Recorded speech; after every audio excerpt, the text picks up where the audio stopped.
Artificial Frontier Artificial Podcast. Frontier Artificial Podcast. Frontier Podcast. Artificial Frontier Artificial Podcast. Frontier Artificial Podcast. Frontier Podcast. Artificial Frontier Artificial Podcast. Frontier Artificial Podcast. Frontier Podcast. While he was out there electrifying audiences, he was also making some really savvy moves behind the scenes, especially when it came to music publishing. And that's what we're diving into today. The story of how Michael Jackson built a music publishing empire that rivals some of the biggest names in the business. We're talking Beatles? Yeah.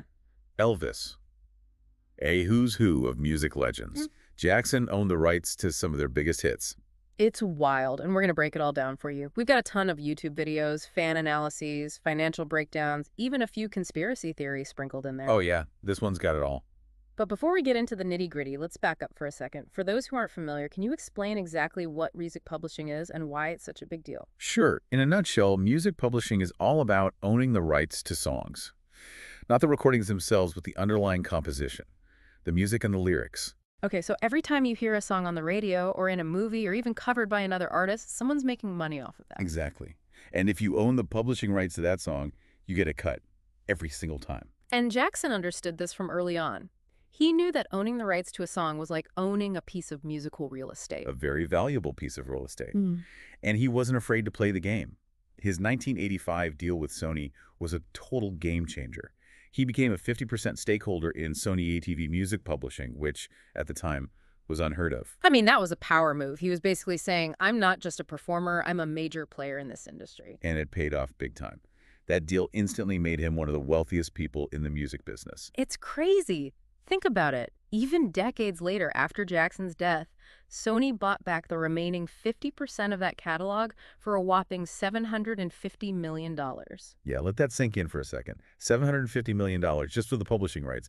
That tells you everything you need to know about the value of what Jackson had built. Talk about a legacy, but it wasn't all smooth sailing, was it?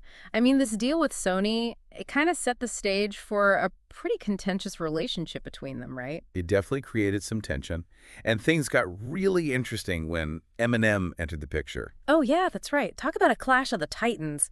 We're talking about Eminem at the height of his career. He releases the Just Lose It video, and, well, let's just say he didn't hold back. He was brutal. He basically mocked Jackson publicly and used his platform to bring up all of Jackson's personal issues. Yeah, and Jackson was not happy about it. No, not at all. But instead of just complaining about it, he did something that I think really speaks to his business savvy. He turned the tables. And he did it in the most brilliant way. This is where it gets juicy, folks. So 3 years after that Eminem video dropped, Jackson's Sony ATV went out and bought another publishing company, Famous Music, for a cool $370 million. And guess what Famous Music happened to own? Oh, I think I know where this is going. A significant chunk of Eminem's back catalog. That's right. Every time Lose Yourself played on the radio, Michael Jackson made money off of it. Talk about the ultimate power move. It's almost like he was saying, you want to make fun of me? Fine, but I'm still going to profit from it.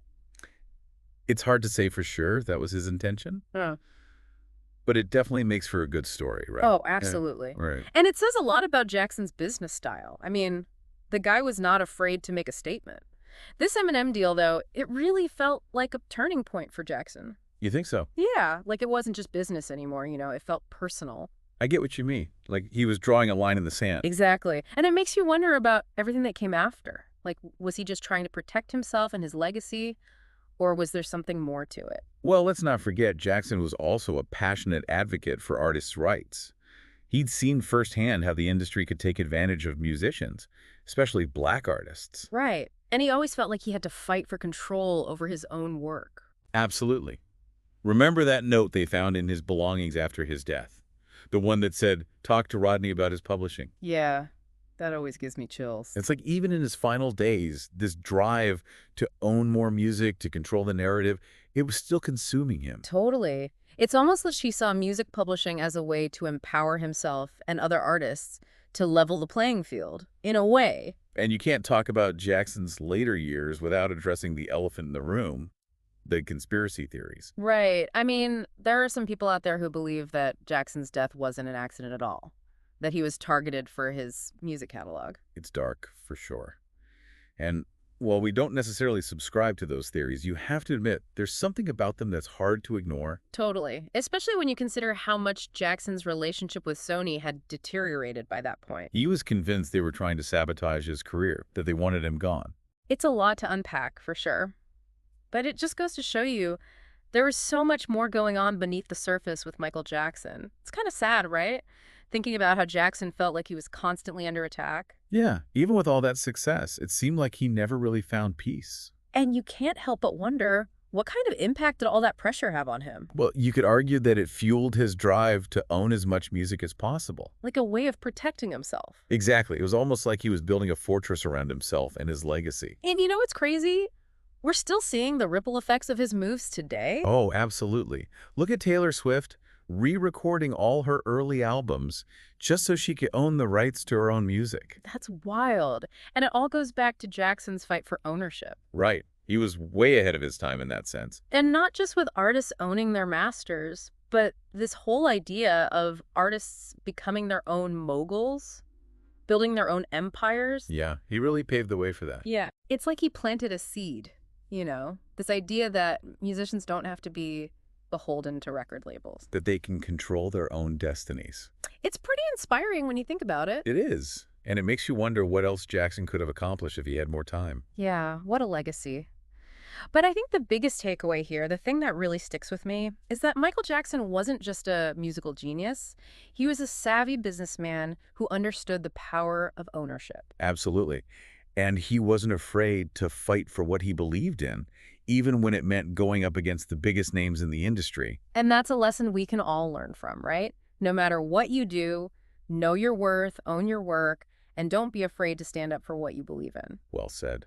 And on that note, I think we've done our job here on the deep dive. We've taken you behind the curtain, shown you the man behind the music, and hopefully left you with a few things to ponder. Because at the end of the day, that's what it's all about. Right. Asking questions, exploring different perspectives, and maybe even learning a little something along the way.